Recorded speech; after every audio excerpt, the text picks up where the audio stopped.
It cost Commander Robert Peary 20 years of unremitting hardship and misery to reach the North Pole finally in 1909.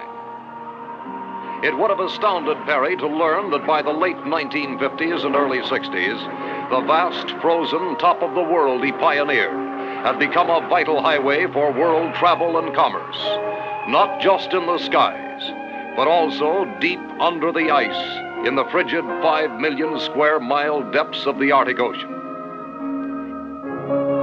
Here, great passenger and cargo carrying atomic submarines glided by the dozens back and forth across the pole until a series of mysterious undersea disasters threatened to close the Arctic route forever.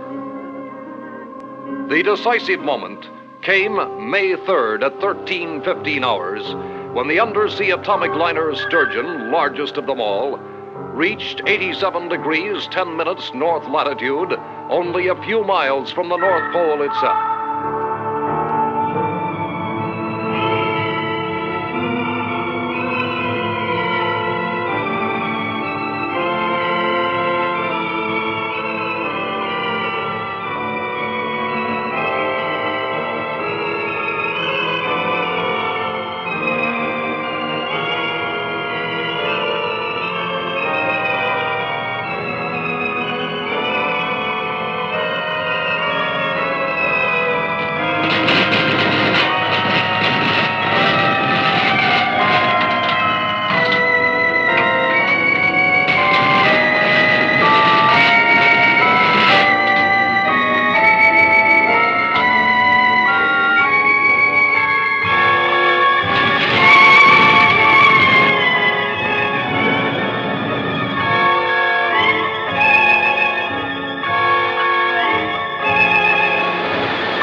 According to the official reports, the next phase of the life and death drama occurred May 10th in Washington at a hush-hush super-secret meeting of the Arctic Theater War Room. Gentlemen, this is the man we've been waiting for. The skipper of the atom killer sub Tigershark, Commander Dan Wendover. This is Justin Murdoch, Secretary of Defense. Mr. Murdoch. Commander? And I know you've heard a lot of Dr. Clifford Kent, Dan. Doctor. Commander. Dr. Kent had a lot to do with the development and design of your boat. Syrian Hunt just flew in from London. The Dr. Hunt, winner of the Nobel Prize for Oceanography? Oh, let's just say I took the bow for a team of very brilliant associates. Sit down. Gentlemen, to begin, let me read you just one line from a detailed staff study prepared for the Joint Chiefs. In our judgment, these Arctic disasters may prove the gravest emergency in all history. Any comments on that statement? A bit fanciful, isn't it, sir? Possibly. Let me read you a partial list of observed phenomena. Destruction of 4 surface vessels, largest 10,000 tons. Radioactivity in Arctic waters, floe ice, and bergs. Peculiar television images preceding each distress call. 7 polar atom subs vanished without a trace. Fanciful, did you say, Sir Ian? And now, Dan, we come to you. You skipper the Tigershark, the most advanced, the deadliest killer sub in the fleet. Right now, she's undergoing emergency, around-the-clock modification in the Bremerton Navy Yard. The orders call for special observation and testing instruments here, removal of all but 2 atomic torpedoes, special launching equipment for water-to-air ballistic missiles, and a special escape hatch in the keel for the lungfish. The lungfish? Yes, a deep exploration device, sort of an animated diving bell. The mission of the Tigershark is to hunt down and identify the cause of these Arctic disasters. If humanly possible, you will remove it.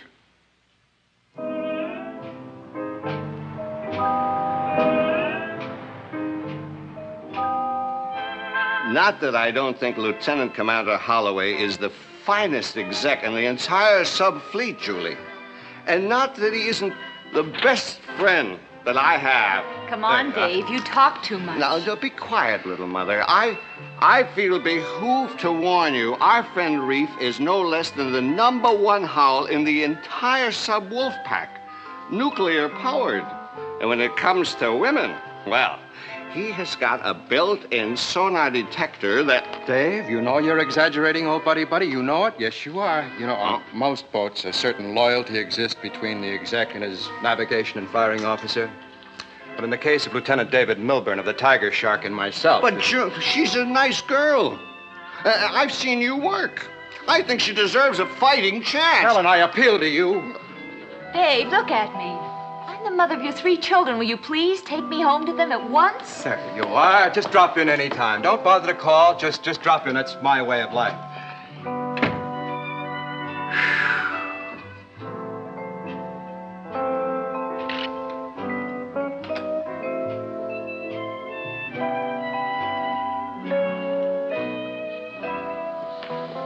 Dave is exaggerating, you know. I mean, a man spends 3 months in a deep freeze. It'd take his whole leave just to thaw him out. By that time, he's ready to report back.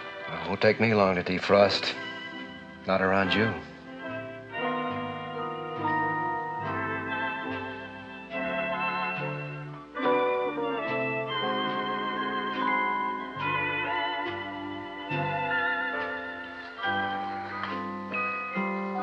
What was I saying about thawing out icebergs? Yeah, you never can tell about icebergs. Only show 1/9 above water. After that kiss, I'd say that's about right. Do you feel anything? Are you kidding? No, I mean that this is just the beginning of something. That we didn't just meet accidentally. Oh, that's original. Doesn't the next chorus go something like, let's not waste one precious golden moment. Any second, there could be a knock on the door and... Well, I've seen stranger things happen. It happens all the time to heroes on television, plays, motion pictures. The hero gets his leave canceled and she spends the rest of her life wishing that she'd... Oh, honey.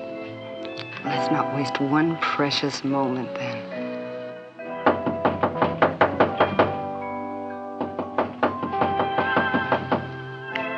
What's that pounding? Need I say more?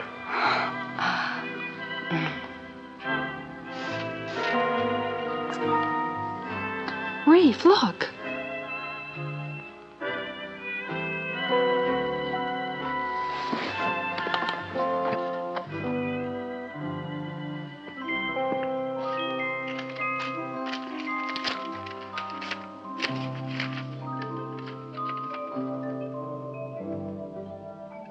Oh, no.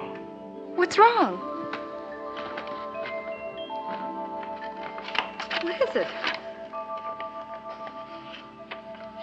Oh, no.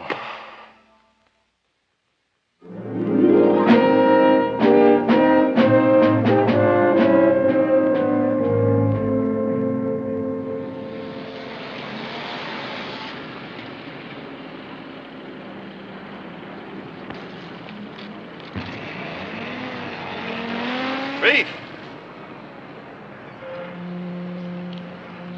They caught you too, huh? At the worst possible moment. Tomorrow's Janie's birthday. Poor little kid's been looking forward 2 whole months to having her daddy home. Now, That's the worst possible moment? what could be worse than disappointing a little girl? Disappointing a big girl. Julie? Good. Really tough, old buddy. Oh, really tough.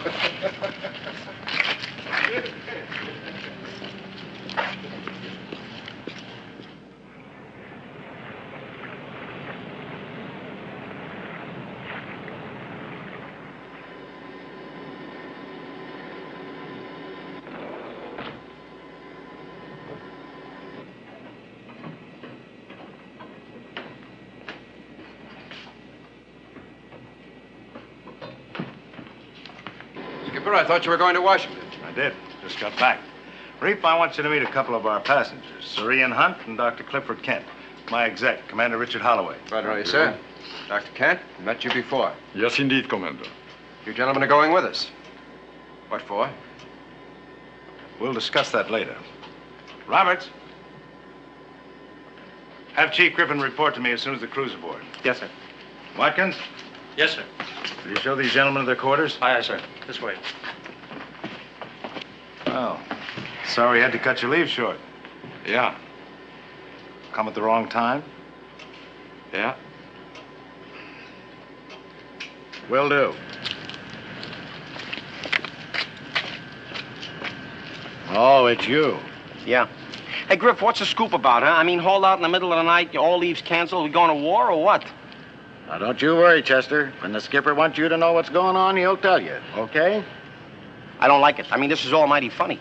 Yeah, isn't it, though? Suppose you get aboard anyway. I don't like it. What did you say? I like it. I like it. Hey. Well, Skipper, I think I'll stow my gear.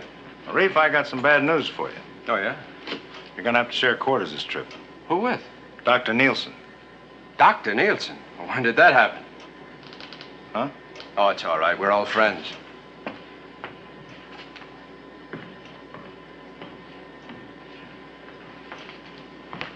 Dave, stand by to shove off as soon as Griff reports the crew aboard. Right, Skipper.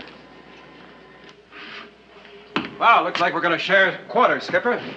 Been a long... Carl. You? Oh, of course. I should have suspected when I heard that doctor. I thought it was your father. It was supposed to be. Dad had a heart attack 2 days ago. He what? It was mild. It'll be all right, but it was out of the question his coming along. And they thought you could replace the skipper, huh? Well, there was no choice. Dad and I developed the lungfish together. Except for him, I'm the only one qualified to dive in it. You could have trained somebody else. Not in 2 days. Look, do you think I wanted to come? If it didn't mean so much to Dad proving his depth explorer, I certainly wouldn't be here. That I can believe.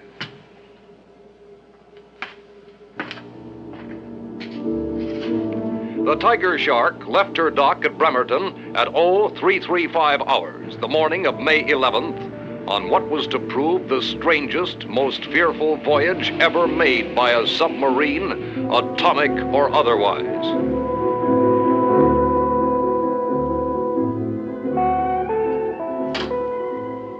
Simultaneously with the Shark's departure and with his crew still in the dark concerning their secret, fateful mission, Skipper Wendover made the first notation in the log. The men would remain unbriefed for 2 hours until the Tigershark cleared Puget Sound and was headed for open sea.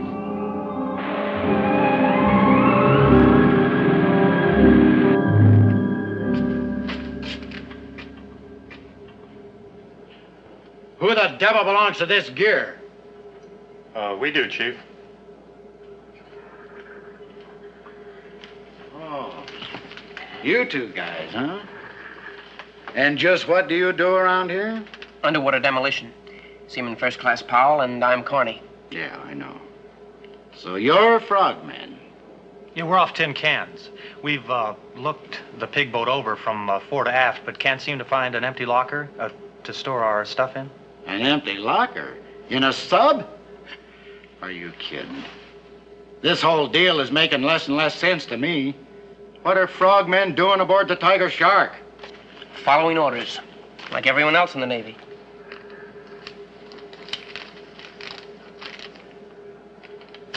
Beats me. But orders are orders. Yeah, well, in the meantime, where do you want us to stash these gizmos? Come on.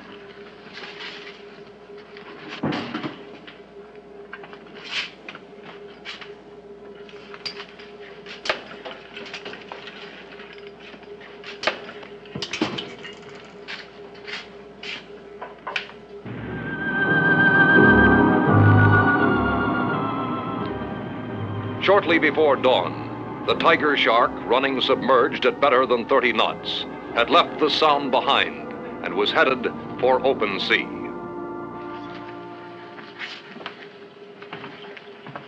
Here are orders, Reef. Look them over while I fill in the crew. Now, hear this. This is the captain speaking. I know you're wondering about all the mystery. Well, our job had to be kept absolutely secret.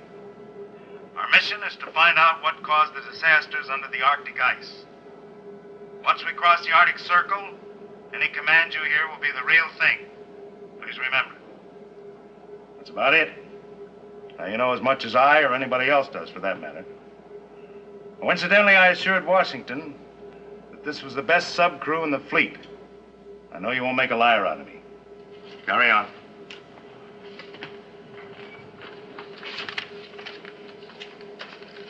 That's it.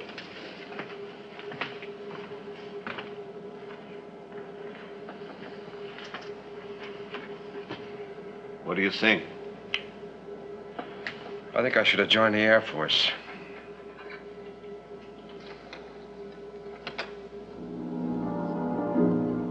A week later, the Tigershark was still running due north at cruising speed. So far, the voyage was routine, uneventful. But the nearer they came to the Arctic Circle, the more the tension increased, the more tiny irritations were magnified into bitter views, the more the crewmen pondered their possible fate. On the morning of May 20th, the Tigershark crossed the Arctic Circle into the critical area.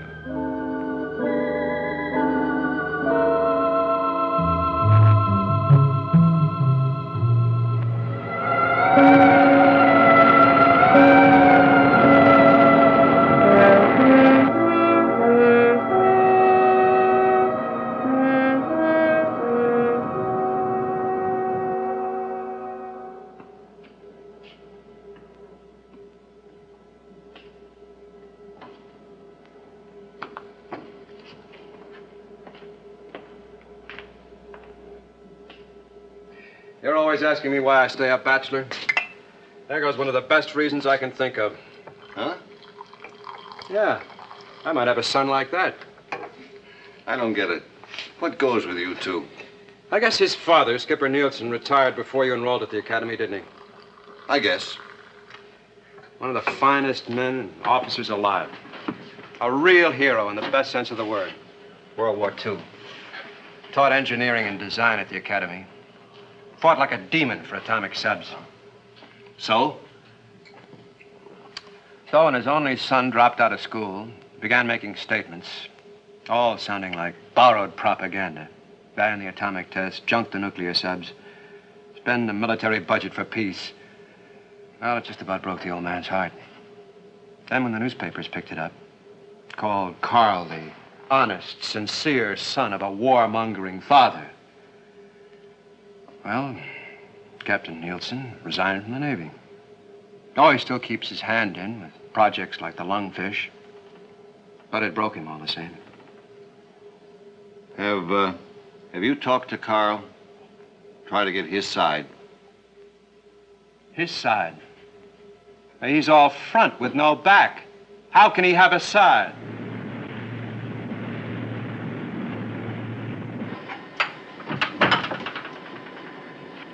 Either of you men seen Dr. Nielsen?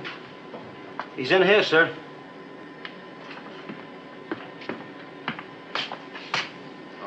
Tuttle, Powell, would you men mind leaving us alone for a few minutes?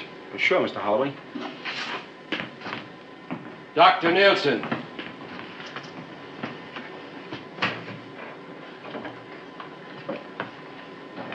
What is it? You are out. This came for you. My father? Dead? No, as a matter of fact, he's a lot better. Just got out of the hospital.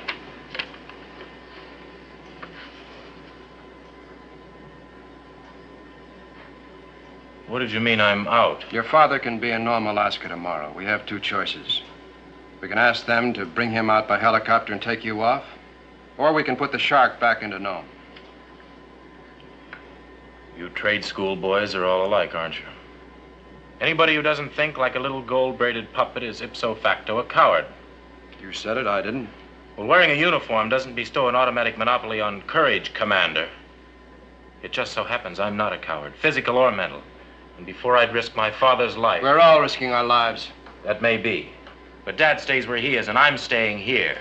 Oh, you are a mixed-up oddball, aren't you? Well, perhaps.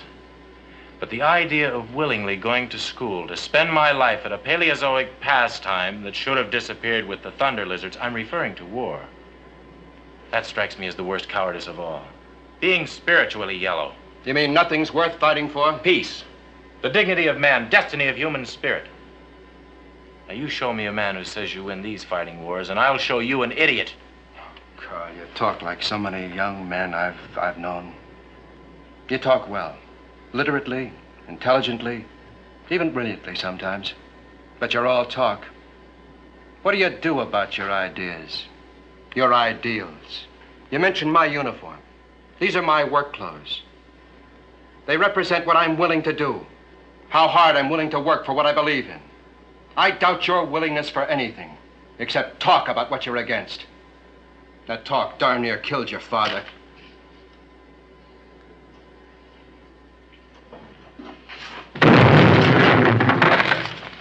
Mr. Holloway to the con, please.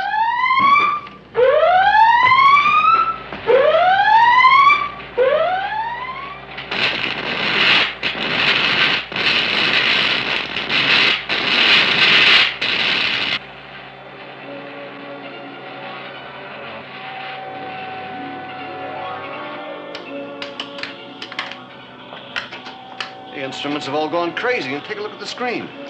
Incredible. Absolutely incredible.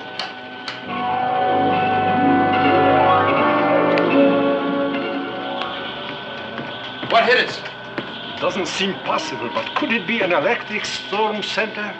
Underwater? High-intensity arcs will burn, submerged, and millions of volts discharge in random directions. Is there any way out of this? Seems all around. What about down? I don't know. Take her down. Maximum angle, maximum depth. Yes. Take her down. Maximum angle, maximum depth.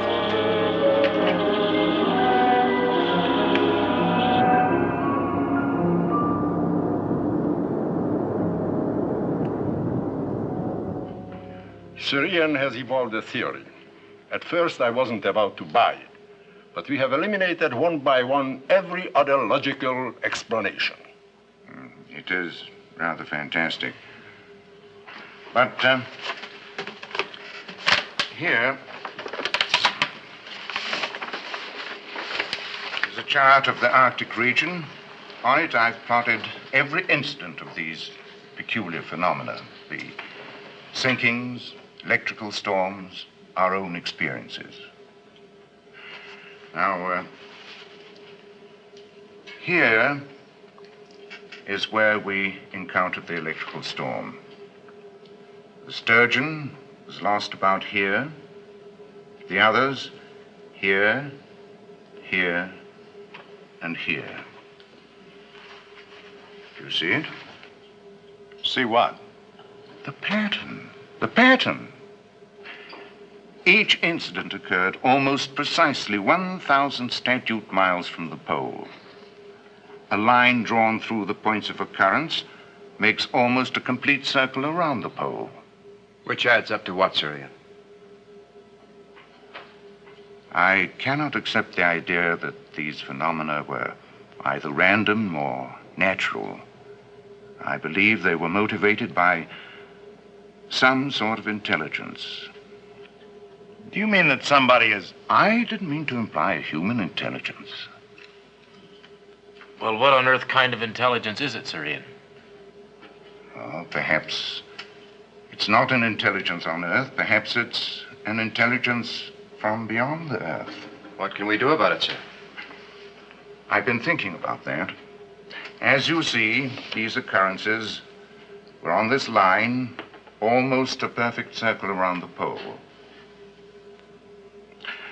However, there may be a significant break in that ring here in the area of the Queen Victoria Sea near Franz Joseph Land, north of Murmansk in Finland. Supposing your theorizing is correct, then this could be the next danger point. Yes, yes. But supposing we anticipated a little, supposing the Tigershark was lurking there, waiting. You could be right. We'll chart our course right straight across the pole to bring us here, the Queen Victoria's Sea. So swiftly, implacably, the Tigershark moved across the top of the world toward her rendezvous with what?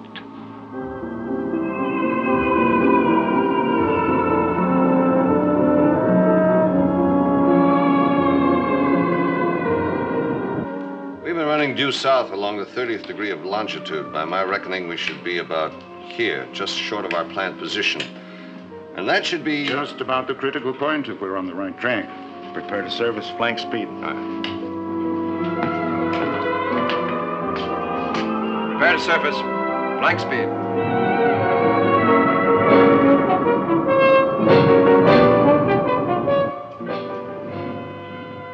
Mr. Melbourne, quick, look at this.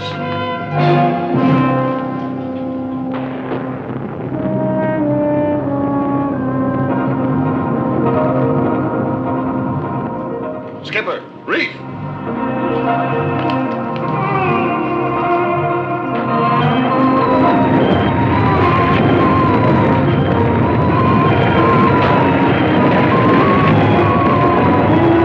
Those chunks of ice are coming right at us. Dive! Dive! Dive! Dive!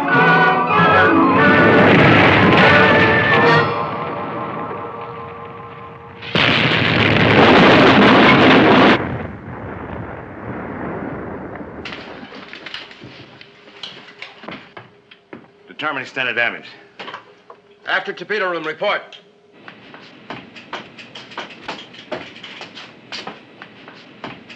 This is Griff, Captain. Moderate leak in overhead plates. Damage to main drive shaft housing. Forced to full stop. We're dead in the water. Captain?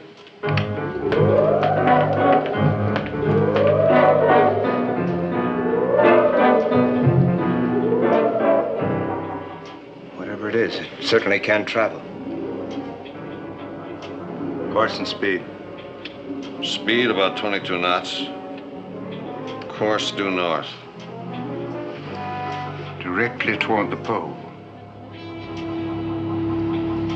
Are you two flounders about set? We're ready. Now try and remember you're not going out to rehearse a water ballet. We need a damage report. I never should have volunteered. If I had enough sense, I would have... Hey, look out for the sharks, huh?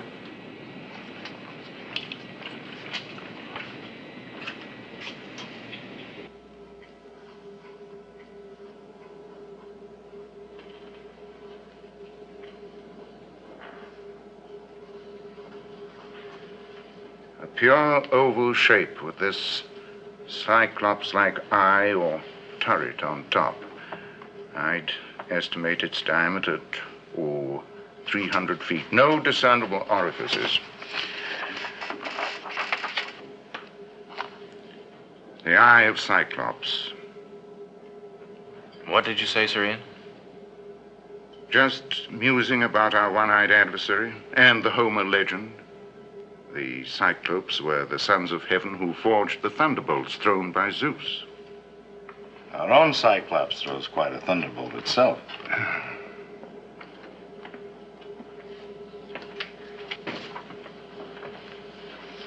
I knew there was something familiar.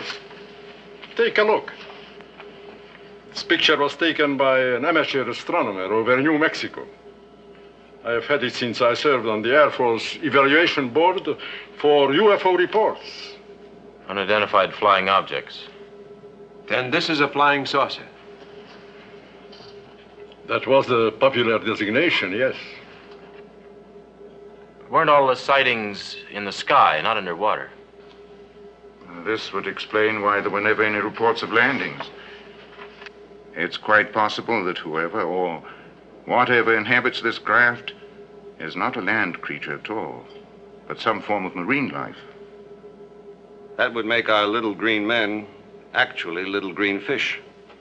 Undersea flying saucers. Excuse me, Skipper. Yeah, Griff? All internal repairs completed. And frogmen report exterior damage minor. Then we can get underway, huh?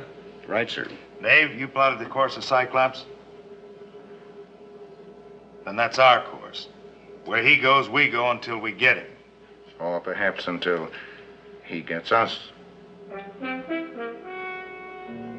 So the Tigershark began relentlessly stalking her space enemy. Up to the pole, back to the Arctic Circle, again and again. A week, a fortnight, a month.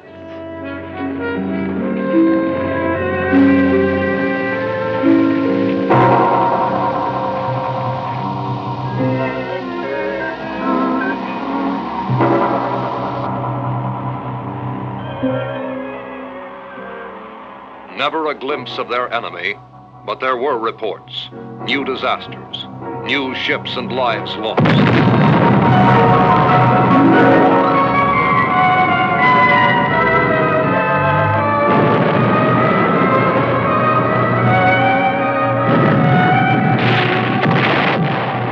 Invariably, the Tigershark made for the scene, only to arrive after Cyclops had left. For all its desperation, the pursuit seemed fruitless. And then on July 3rd, Dr. Kent and Sir Ian held an urgent discussion with Reef and the skipper. Why does Cyclops invariably return to the pole between attacks? Never two in succession. Always away and back, away and back. We've asked ourselves that over and over 1,000 times. But answers are what we need, not more questions. We think now we have them. We took for granted his source of energy was nuclear. But suppose it isn't at all. What if it is magnetic? Yes. Yes.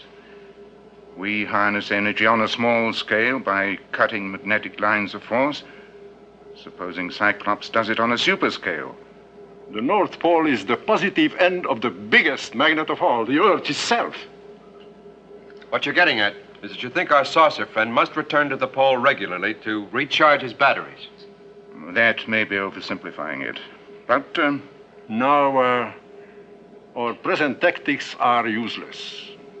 But suppose we place ourselves between Cyclops and the pole. In such a way as to prevent him returning to the pole to, as you put it, recharge his batteries. If we are lucky enough to catch him with his power depleted. Then we polish him off with an atomic fish. We wait till the next report of trouble, and then we lie in wait for him, right in his path, and bushwhack him. Bushwhack? Yes, it's an American tactical expression.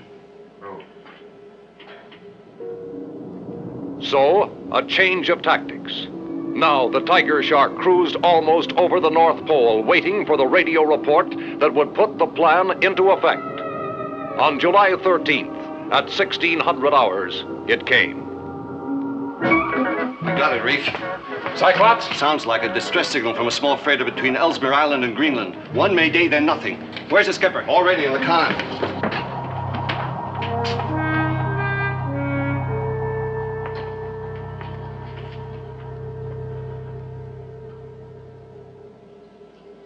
We're here.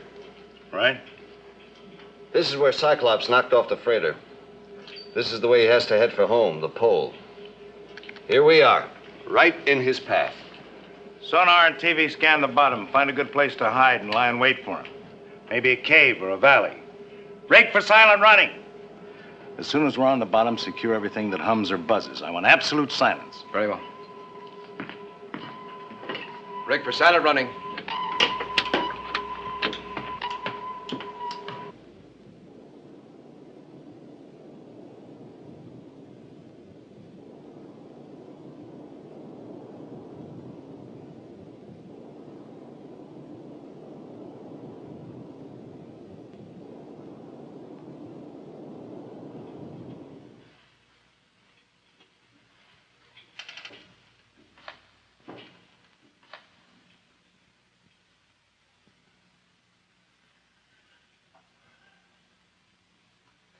Hour upon hour, the Tigershark lay in its deep six ambush.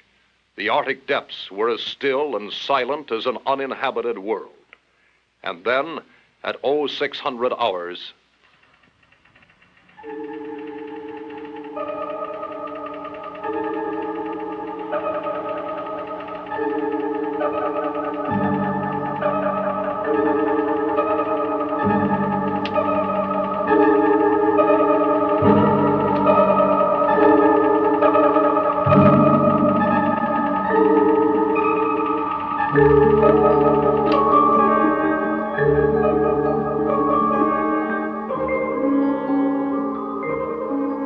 Skipper, Dr. Kent.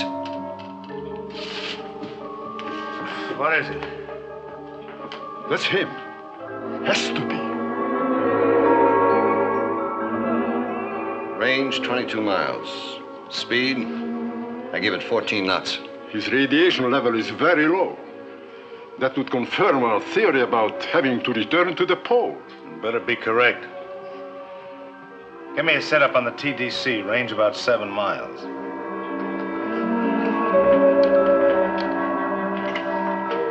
Reef, arm atomic warheads. Load tubes 1 and 2. Report to the con. Sounds like we mean business. Yeah. Griff, you arm number 2. I'll handle number 1.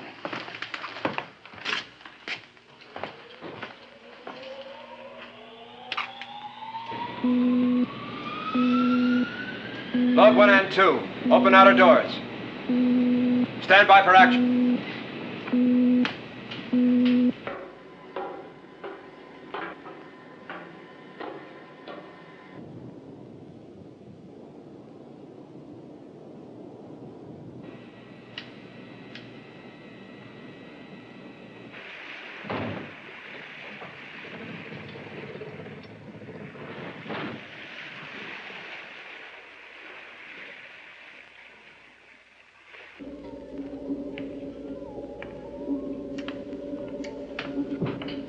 Range now 15 miles. You sure it's Cyclops? Take a look.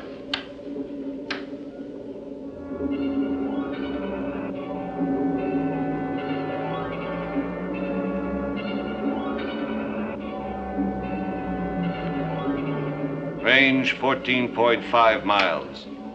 Griff to skipper. Tubes 1 and 2 loaded. Outer doors open, ready to fire.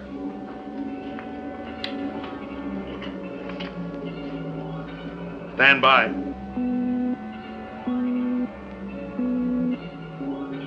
Range 8 miles.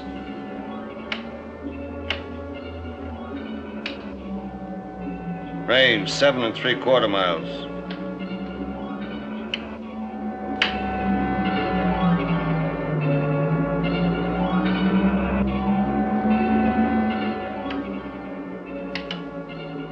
Zero, minus 10.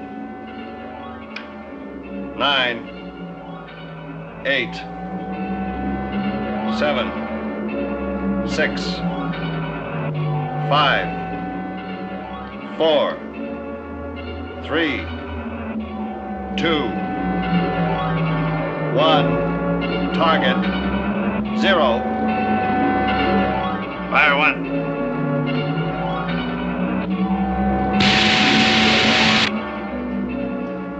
Number 1 fired. Fire 2.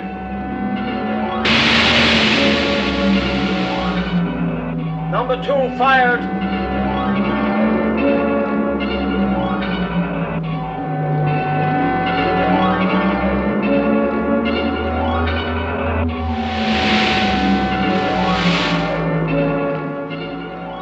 How are they running?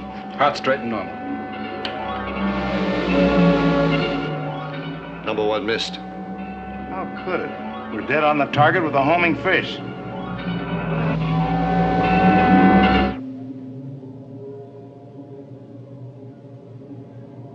What's that? A massive jelly-like stuff came out of the thing and caught our torpedo. It must function like a degaussing field. We never get a torpedo through that. Maybe not a torpedo. Blow all main ballast tanks. Reactor room stand by. As soon as we're off the bottom, I want all ahead flank. What course, Skipper? Right at our one-eyed friend.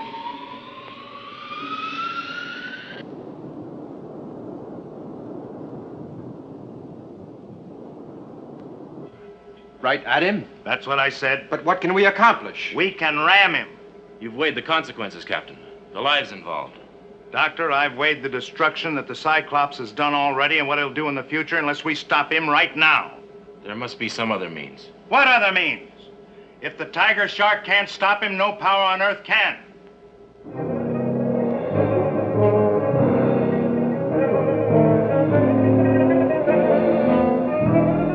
Now brace yourselves.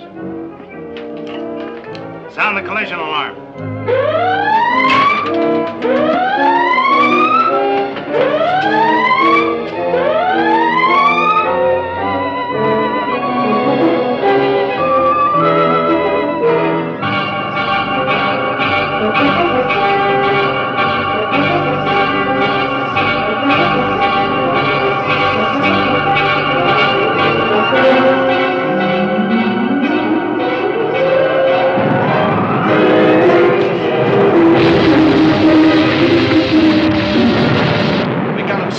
Drove right into him.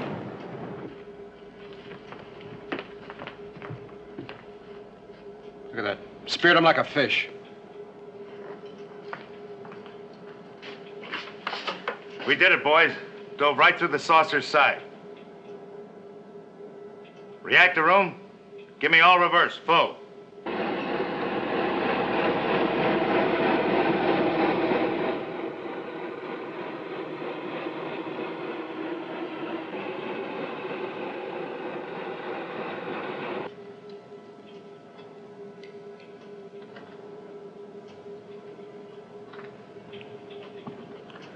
We're stuck tight.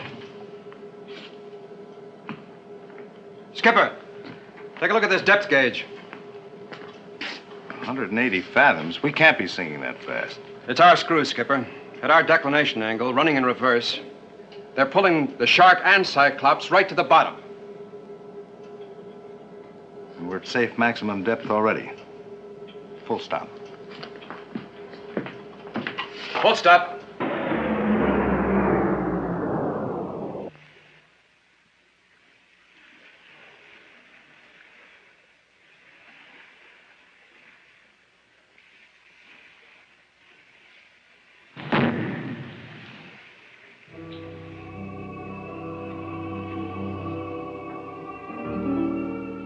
Hours later, the two Titanic craft were still locked together in an apparent death grip.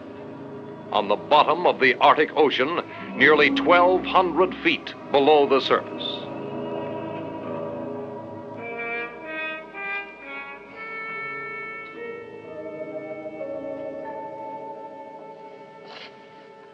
Well, anybody got any ideas? Anything's better than lying here. Suppose there's some kind of atmosphere inside the Cyclops. What do you mean? Well, maybe we could get inside the saucer. We could use our torches to cut the Shark loose. That's all very well, young man.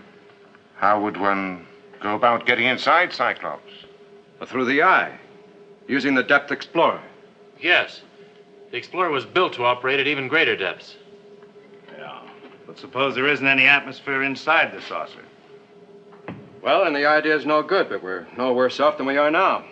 You gotta let us try, Skipper. Us?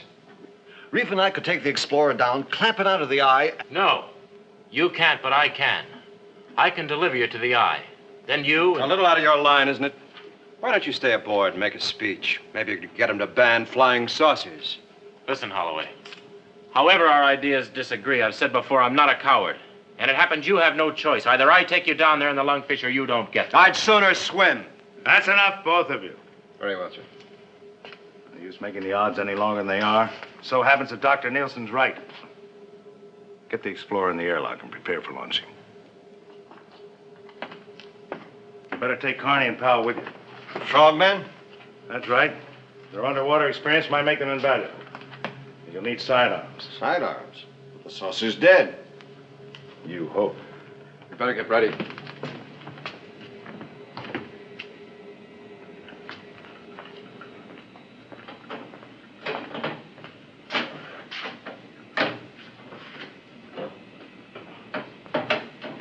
Girls, you go everywhere I go. All right, Carl, there's still time. Want to show me how? Get in.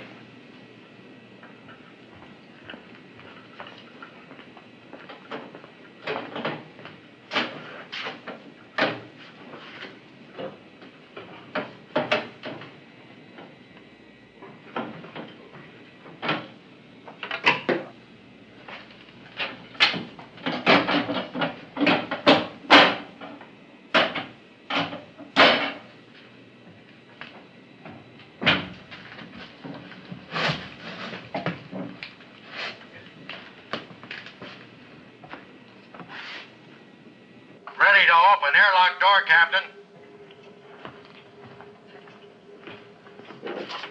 Go ahead, Griff.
What now?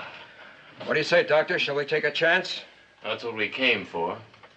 Well, you all stay here. I'm going to take a look inside. Not alone, you're not.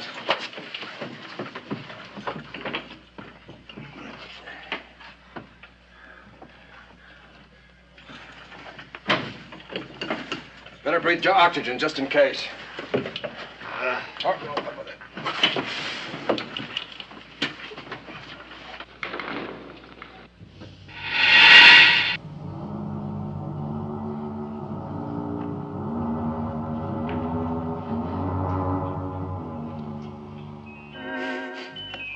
Air. Pure air. Under pressure. That's relieving. But we won't need these tanks. Good luck, man. All right. Let's go.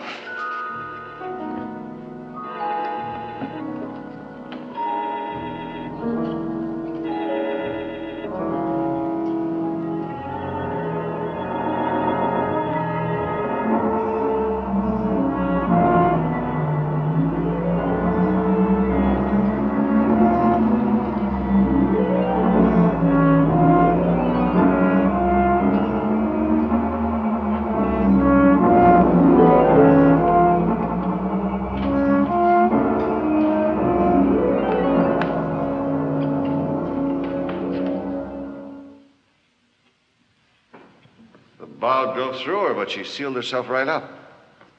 Yeah. That's our problem. The saw teeth of the ram are caught in the break.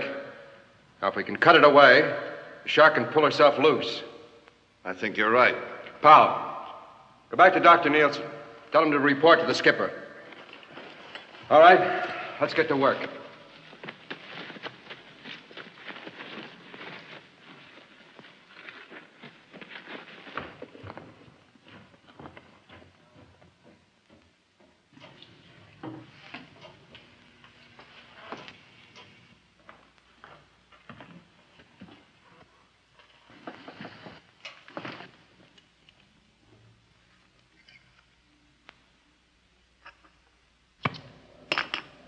We read you, Doctor. Go ahead.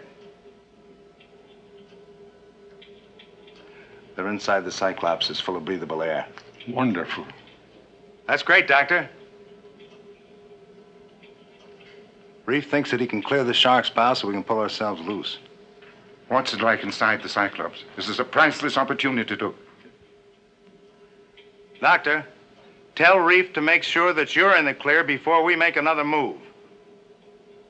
Right. Over. We'll make it out of this yet. Skipper, could you take a look here? What's wrong, Grit? The inertial navigation system must have been knocked out in the crash. We're dead in the water, but it indicates we're moving. That's impossible. The radiation level from the saucer, it's rising. What direction does the system indicate? Due north at 5 knots. Oh, 6. Toward the pole. But that Cyclops is dead. We killed it, didn't we? Beats me.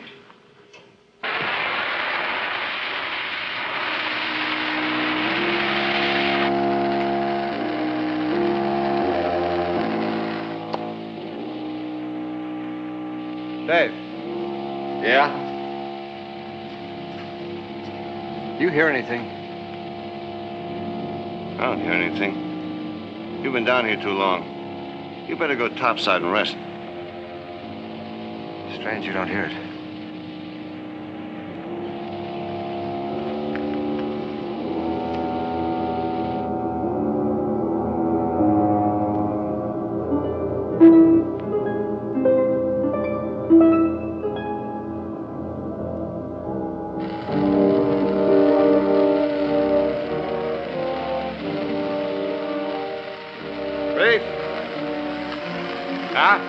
You know something? I think it's getting lighter in here. Yeah, it is. I didn't know better. I'd swear we were moving. Well, let's get back to work, and maybe we will be soon.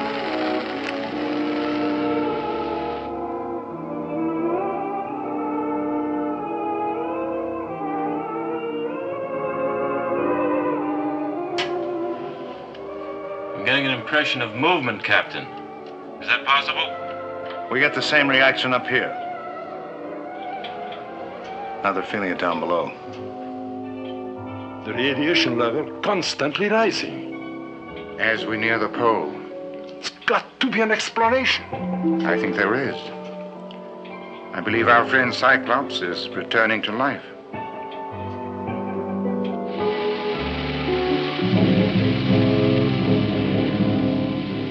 Commander Holloway, listen. Dave. Commander Holloway, make no resistance. Did you hear it? That sound again? This time there was a voice. It called my name. Look, why don't you go topside? You will see that avails nothing.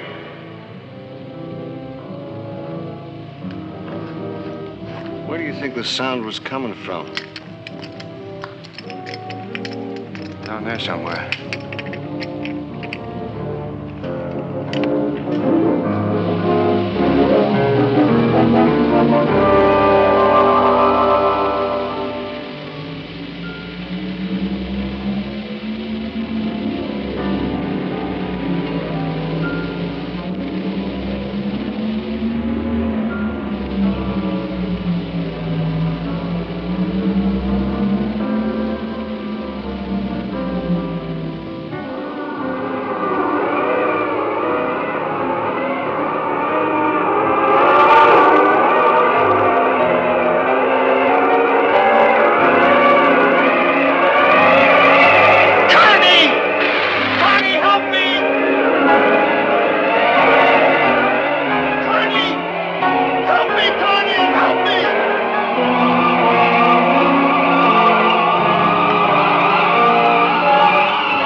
Commander, and come here alone.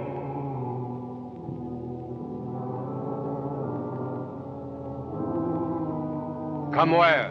To me, here. That voice again? It wants me to go alone. Oh, it does it? You better stay here.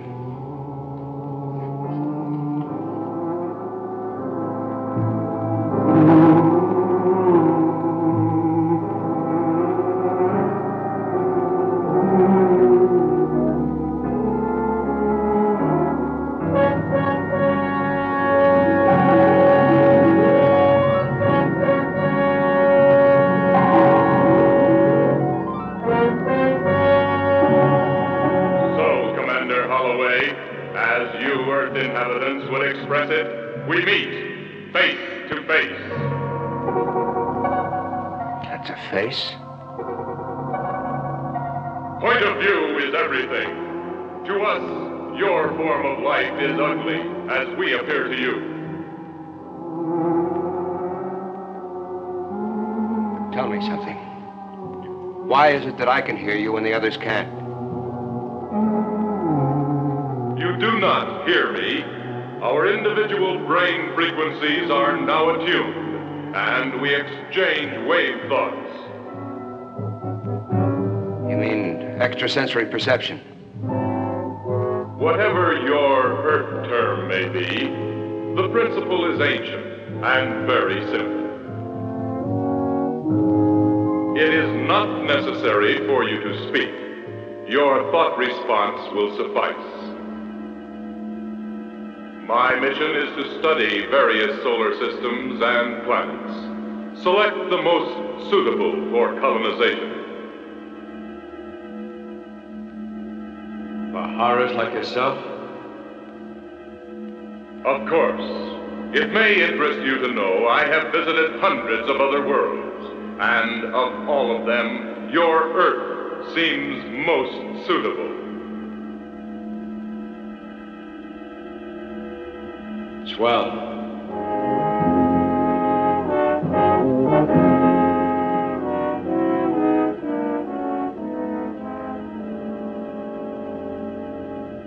Your friend was to remain where he was.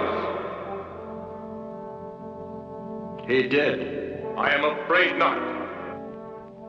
Dave, what's going on in here, lad? What? Stand away from him, Commander. Watch your back. So this is your headquarters. Well, you've sunk your last ship, you...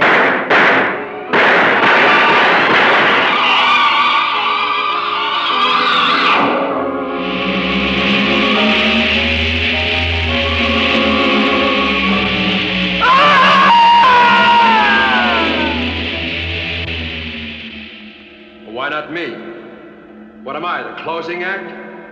On the contrary, I want you unharmed, perfect.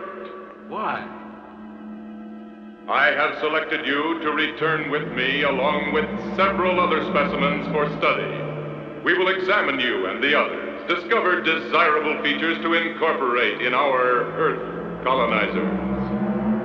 And you just build them in, huh? Of course. Evolution is much too slow a process. On Earth, you build with inanimate material. We employ living tissue. This space vehicle, for example.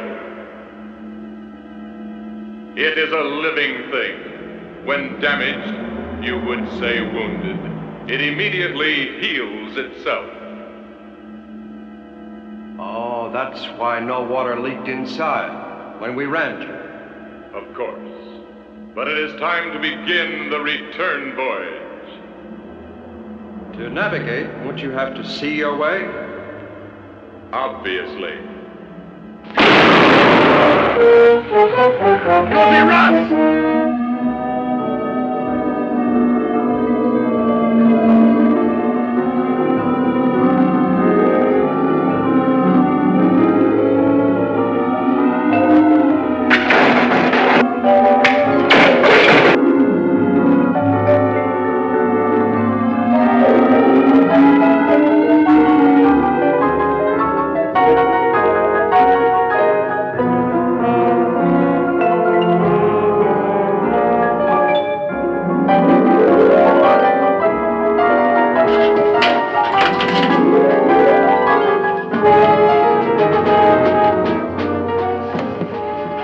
the shark, right now. What about Dave and the others? Fortunes of war.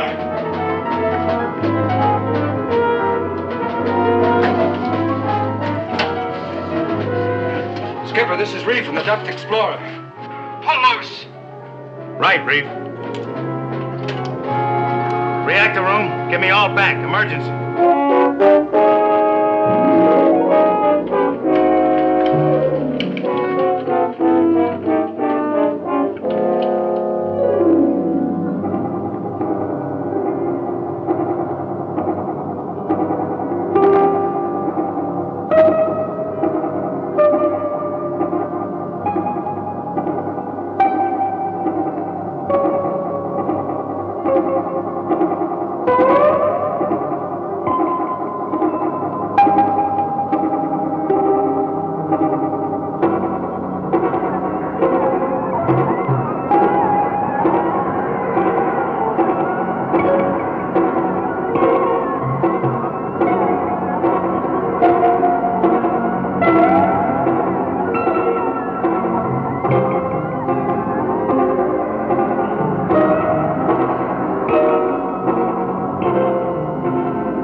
What about this? Skipper, we didn't kill it. And if that thing ever gets back to where it came from, the Earth is doomed and everybody on it.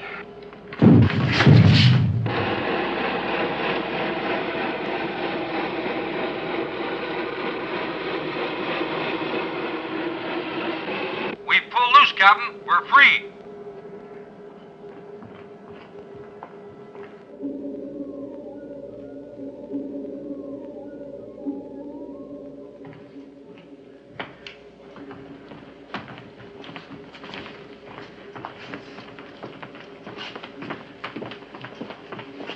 There it goes. Headed straight for the pole. 50 knots. Nothing we can do. Excuse me, Captain. There may be one last desperate chance. What's that?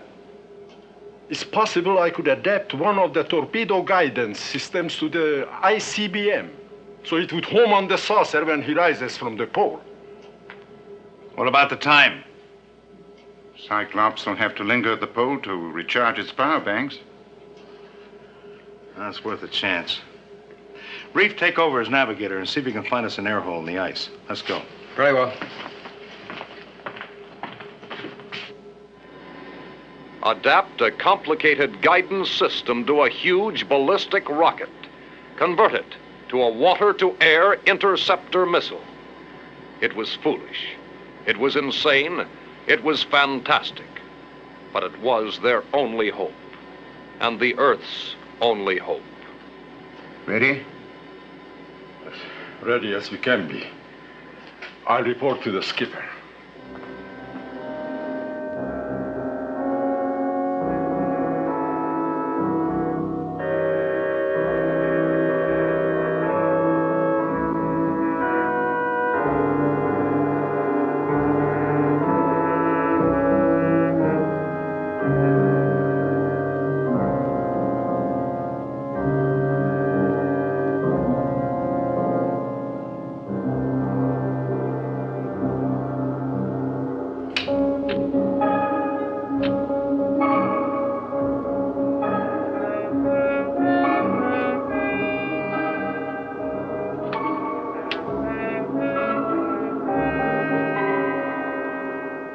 Skipper,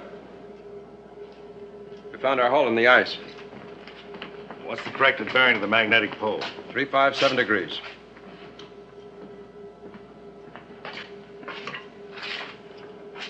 Prepare the ICBM for firing.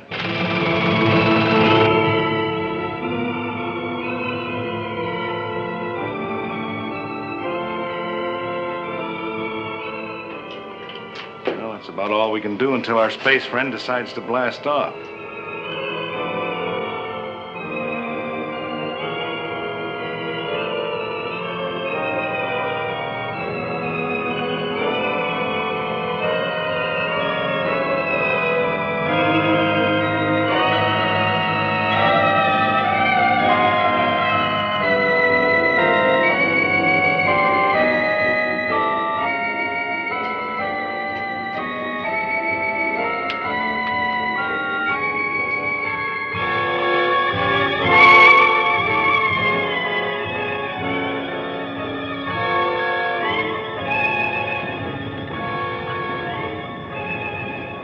Skipper, I think it's...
Attention, all hands.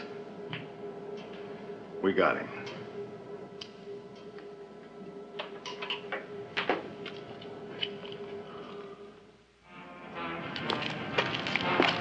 Cigarette? Oh, they're so remote, the stars. Cold, beautiful. Now I wonder. Yeah? Which is the one? The one we have to worry about. Well, we have enough ills here to worry about, but maybe, just maybe, when their ship doesn't return, they'll decide not to come here after all. But if they do? I don't know. No, I wouldn't worry. Not when we have boats like the Tigershark, men like you, Skipper, Dave, Sir Ian, Kent, and my father. And his egghead son will give him a rough reception, won't we? You know, I think I lost my little black book on that lousy thing.